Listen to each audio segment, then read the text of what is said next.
Halo, selamat malam. Selamat berbuka puasa. CNN Indonesia Prime News hadir untuk membahas peristiwa terkini dan isu yang sedang hangat dibicarakan secara lebih mendalam. Termasuk soal warga tak berdaya kala banjir melanda. Namun bukan hanya bantuan jangka pendek saat bencana melanda, tetapi solusi konkret agar banjir tak kembali terjadi. Kita akan ulas sesaat lagi. Saya Diana Valencia. Kita mulai CNN Indonesia Prime News selengkapnya. Hujan deras yang melanda Kabupaten Lebak, Banten memicu longsornya tebing setinggi 10 meter di ruas Jalan Cipanas, Ciparai. Material longsor menutupi seluruh badan jalan mengakibatkan akses lintas Provinsi Banten menuju Jawa Barat itu terputus total. Sementara itu imbas hujan deras, gunungan sampah setinggi 10 meter di zona 3 TPA Sarimukti, Kabupaten Bandung Barat longsor. Pasca ambruk akibat banjir, jembatan sementara dibangun untuk pulihkan akses kendaraan di Jembatan Kemang Pratama, Bekasi, Jawa Barat. Pembangunan tersebut ditargetkan rampung sebelum Hari Raya Idul Fitri sebab jembatan tersebut merupakan akses utama warga. Pembangunan jembatan dilakukan oleh personel TNI Angkatan Darat sejak Jumat lalu. Menteri Sosial Saifullah Yusuf atau Gus Ipul meninjau kesiapan Sentral Terpadu Pangudi Luhur di Bekasi, Jawa Barat. Sekolah ini akan berada di bawah kelola Kementerian Sosial dan akan menjadi sekolah rakyat pertama sesuai program Presiden Prabowo. Banjir masih menggenangi sejumlah wilayah di Kabupaten Bekasi, Jawa Barat. Salah satunya di perumahan Katika Wanasari, Cibitung. Sementara itu di Purwakarta, warga desa Cikau, Bandung saat ini tengah sibuk membersihkan rumah mereka setelah kemarin diterjang banjir besar hingga ketinggian lebih dari 1 meter. Sebuah bangunan di area pembangkit listrik di Kabupaten Banjarnegara, Jawa Tengah roboh akibat talut tergerus banjir. Adapun di Jawa Barat, sebuah rumah di Kota Depok jebol akibat tak kuat menahan luapan air saat banjir menerjang. Pemilik rumah bahkan sempat terseret derasnya arus. Masih informasi seputar banjir. Banjir yang merendam Kabupaten Bandung belum juga surut.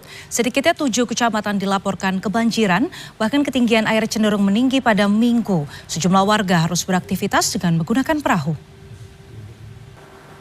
Banjir akibat luapan Sungai Citarum setinggi 2 meter masih merendam permukiman warga Kampung Bojong Asih, Desa Dayukolot, Kabupaten Bandung. Akibatnya puluhan warga yang rumahnya terendam cukup dalam terpaksa harus meninggalkan rumahnya dan menempati gedung pengungsian.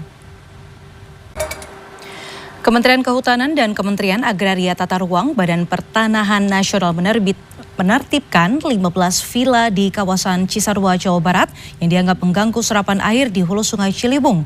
15 villa tersebut dipasangi plan dan diperiksa perizinannya. Ada kisah pilu di balik bencana banjir bandang yang menerjang Sukabumi, Jawa Barat. Seorang ibu dan anaknya ditemukan meninggal dengan kondisi sang ibu memeluk erat anaknya.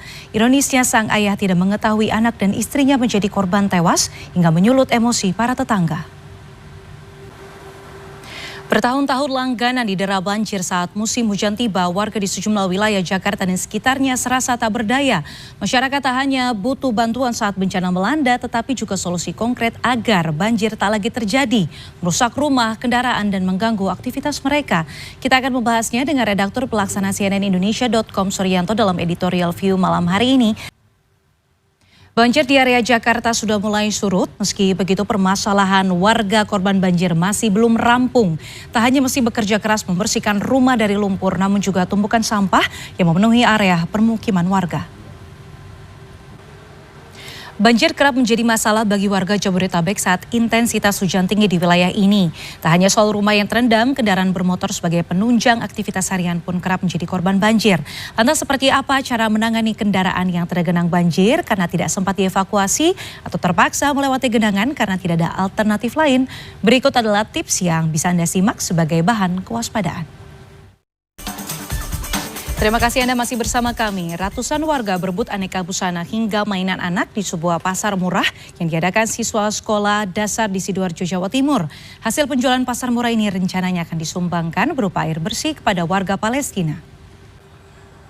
Fakultas Kedokteran Universitas Indonesia melakukan kegiatan bakti sosial bersama untuk masyarakat Indonesia di bulan Ramadan dengan menggelar operasi bibir sumbing gratis di Rumah Sakit Universitas Indonesia Depok pada Minggu pagi.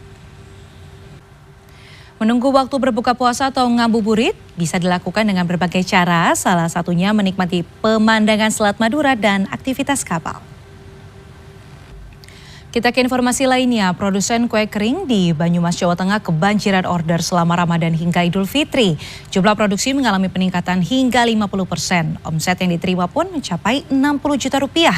Sementara itu pengrajin parsel dan hampers di Tuban, Jawa Timur sejak awal Ramadan sudah kebanjiran pesanan dan diprediksi jumlah pesanan akan terus meningkat mendekati Idul Fitri. Cuaca ekstrim seperti hujan lebat dan banjirop mengintai warga yang akan melintasi jalan tol Trans Jawa dan jalur Pantura Jawa. Untuk itu pemerintah provinsi akan mengoptimalkan perbaikan seluruh ruas jalan di Jawa Tengah. Hal ini dilakukan agar para pemudik yang melintas saat masa mudik Lebaran 2025 aman. Dan CNN Indonesia Prime News akan kembali lagi bersama rekan saya Syaza Wisastro. Saya Diana Valencia pamit, tetaplah bersama kami.